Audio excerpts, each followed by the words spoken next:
Comme vous le savez sûrement, j'adore les fédoles. Du coup, dans mon élevage, j'ai plusieurs colonies de fédoles pallidula que je vais vous montrer dans cette vidéo. Bon, en tout, j'ai 6 fédoles pallidula. Bon, ça va faire quand même beaucoup, mais bon, j'adore cette espèce. Pourquoi j'en ai 6? Ça, j'en sais rien. Écoutez, c'est la vie qui a fait ça. Mais du coup, j'ai une vraie grosse colonie, une petite fondation qui commence super bien et 4 autres fondations qui sont plutôt sympathiques.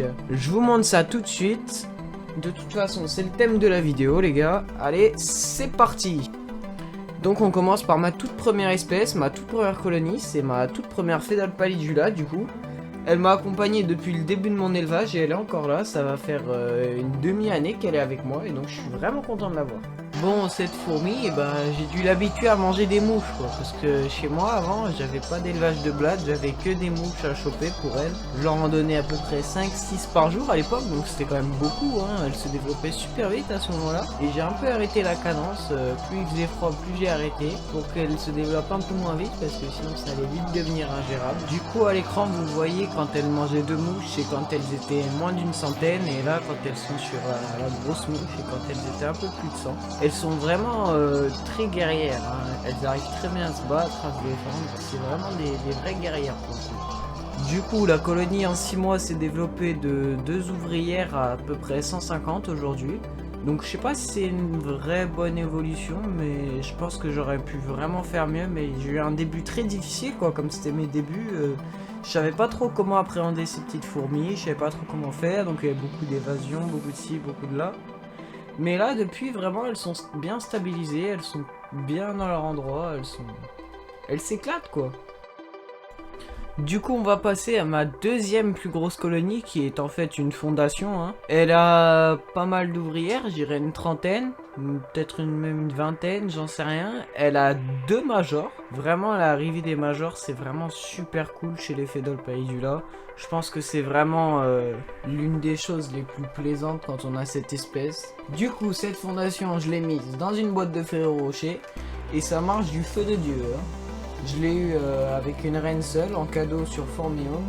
Et depuis, bah, il y a 2 majors et elle se développe super. Mais qu'est-ce que je pourrais dire de plus sur elle? Bah, ça fait 2 mois que je les ai à peu près. Un peu moins, je crois même. Et puis, je trouve qu'elles ont quand même une plutôt bonne évolution de reine seule à peu près une trentaine d'ouvrières avec 2 majors. Je trouve que c'était vraiment bien. Du coup, cette fondation et puis ma colonie viennent toutes les deux de Fourmiome.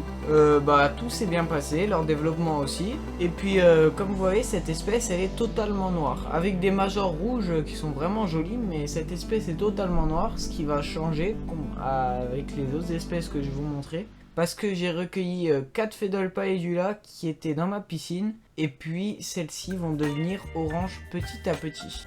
Bon alors, comme vous l'avez vu en début de vidéo, je vous avais montré des fédoles pallidula orange qui venaient de mon jardin du coup. Et ces espèces-là, eh ben, elles ont essaimé. Ce qui fait que j'ai recueilli 4 fédoles pallidula, 4 reines, des colonies qui sont oranges. Donc la première génération que vous voyez là, elle est totalement noire.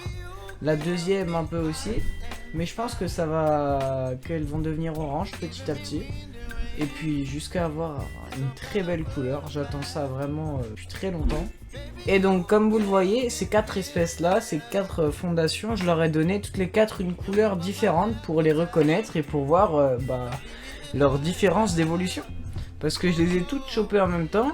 Et de ce qu'on peut remarquer déjà, c'est que la verte est beaucoup plus évoluée comparée à la rouge par exemple. La rouge c'est la moins évoluée. Ce qui fait qu'elles ont eu des temps d'adaptation différents, une ponte différente. Et ce qui montre que la verte par exemple a eu des ouvrières une semaine avant les autres. Beaucoup alors que je les ai attrapées en même temps. Du coup on va faire un petit room tour de ces 4 fondations et puis on va voir les différences, hein. Du coup la fondation verte a à peu près une vingtaine d'ouvrières, si je dis pas de bêtises. Elle n'a pas encore de major et elle en est à sa 2e génération, bientôt la 3e. Donc elle se développe plutôt vite, hein. Comparée à celle de Fourmiome, je trouve qu'elle se développe vraiment bien plus vite, hein.